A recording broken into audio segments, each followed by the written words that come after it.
Jennifer. I'm a licensed therapist, and I've been working with clients who struggle with anxiety and overthinking for over 20 years. And if you're able to relate to having unpleasant thoughts that just won't stop, then you've come to the right place because it's actually really common and there's nothing wrong with you. What I found is that people don't struggle because they have anxious thoughts. They struggle because they get stuck and hooked in their thoughts. The human mind is not designed to be quiet or calm or always accurate. It's actually designed to generate predictions and scan for danger, to create meaning from events, and to solve problems. It simulates what might happen in the future and it replays things that happened in the past. And research actually suggests that the mind produces thousands to tens of thousands of thoughts per day. And many of them are automatic, repetitive, and outside of our conscious control. So if you've ever had a lot of thoughts, that means your mind is doing exactly what it was designed to do. And although anxiety doesn't feel good, it's actually not a bad thing. Anxiety did evolve for a reason. It evolved to keep us safe. It evolved for survival. So the mind is constantly asking, what could go wrong? How do I prevent that? And what if I'm not prepared, as a means to protect us? But in modern life, anxiety has become very overactive. And that's because a lot of our threats now are very abstract, right? We have thoughts about the future. We have imagined possibilities. We have a lot of what if scenarios, and we have these internal predictions when we think something is wrong.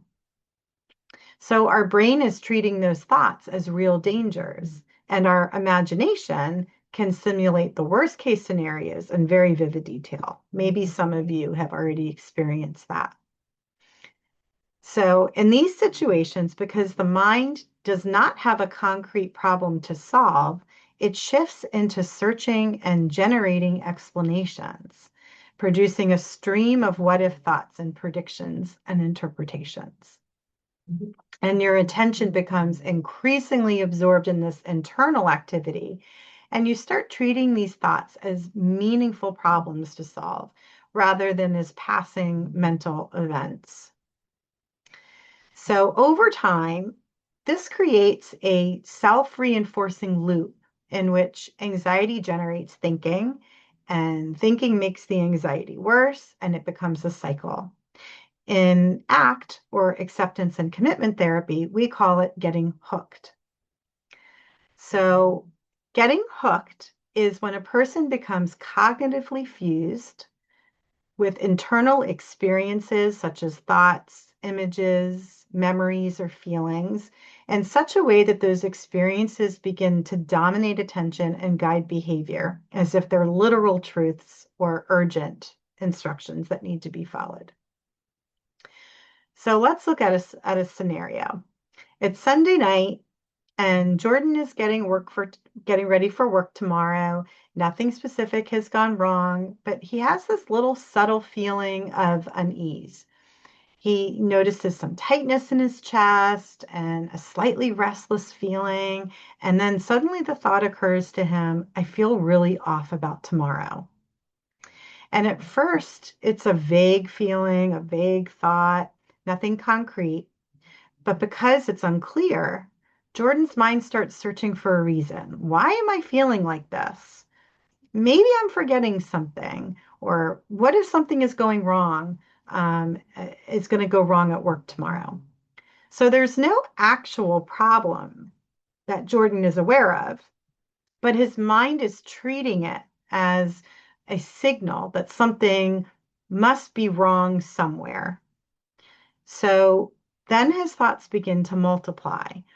What if I mess something up at work? Maybe I'm not as prepared as I should be for tomorrow. If I mess something up, then people are going to notice. And then what if that means I'm not good at my job? So now that original vague feeling has turned into a chain of predictions and interpretations. So then Jordan starts checking his thoughts more closely, starts replaying past work moments, imagining tomorrow's going to go badly, scanning his body for signs of anxiety, and his attention's no longer on the present moment, right? Now it's inside of his mind. And that's the beginning of getting hooked. The thoughts don't feel like just thoughts anymore. They feel very important. And he's starting to have the thought, I need to figure this out before tomorrow. So Jordan starts mentally problem solving. He's planning every day and every detail of the day, and he's trying to prepare for every possible scenario and replaying all the worst case scenarios he can think of. But the more that he tries to gain some level of certainty, the more those scenarios generate in his mind. So now the cycle has become very active. So that vague anxiety is that something is wrong, right? And then his mind starts to generate explanations, more anxiety. And then his attention locks into his thoughts, which creates more urgency. And then he attempts to try to solve that uncertainty, which only leads to more uncertainty. So Jordan's no longer responding to reality. He's responding to his mind's predictions about what reality might be. So, again, from an ACT perspective, acceptance and commitment therapy, Jordan is now hooked because his thoughts are being treated as facts and his anxiety is being treated as a problem that needs to be eliminated. That's caused his attention to be fused with his internal experiences, and then his behavior shifts towards control and certainty seeking. So, what started as something mild and undefined has turned into a full cognitive loop that's dominating all of his attention and pulls him away from the present moment. Nothing in his external situation has changed, but Jordan's relationship to his internal experiences did. And being hooked didn't come from the anxiety itself, but it came from getting caught in the mind's attempt to explain and solve it. So, a good metaphor for this is getting hooked by anxiety is like your mind throwing out a fishing line. A thought or a feeling shows up, something like a vague worry or a what if. It's just kind of floating there in your awareness, but the mind quickly attaches meaning to it. This is important, or this could be very dangerous, and I need to figure this out. And the moment you start treating the thought as something urgent or true, it's like you've grabbed the hook. And now you're not just noticing the thought anymore, you're caught on it. And the mind keeps pulling you further into more thoughts and more scenarios and more what ifs until you're no longer responding to what's actually happening. You're responding to the hook. And when you notice you're getting caught in anxious thoughts, the goal is not to stop the thoughts, but to change your relationship to them so that they lose their grip.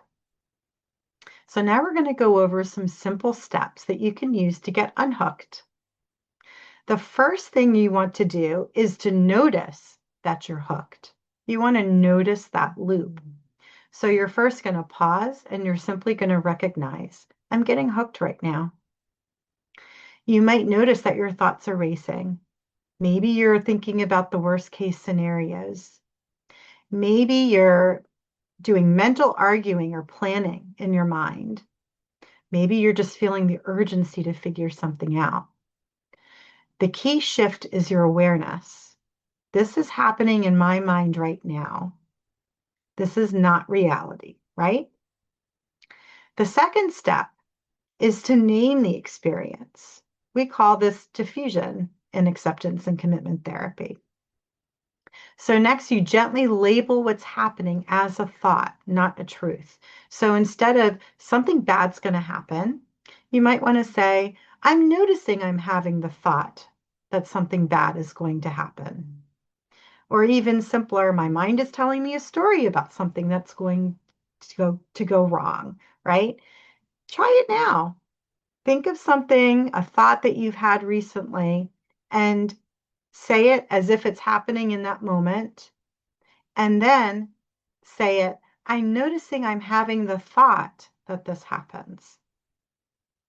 And you might notice that this creates what's called psychological distance. You're no longer inside of the thought, you're just noticing the thought.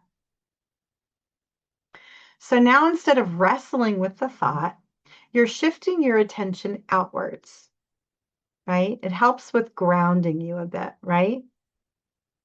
And then you can ask yourself, what's one small thing I can do right now that I have control over and that matters?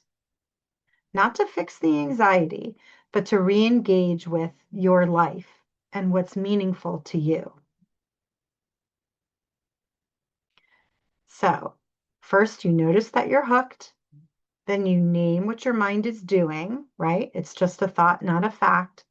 And then you gently bring your attention back to the present moment and choose your next step based on what actually matters to you. So I hope you found this helpful. I'd like for you to try this out and notice what shifts when you unhook from your thoughts. And I'd love to hear about your experience in the comments. Until next time.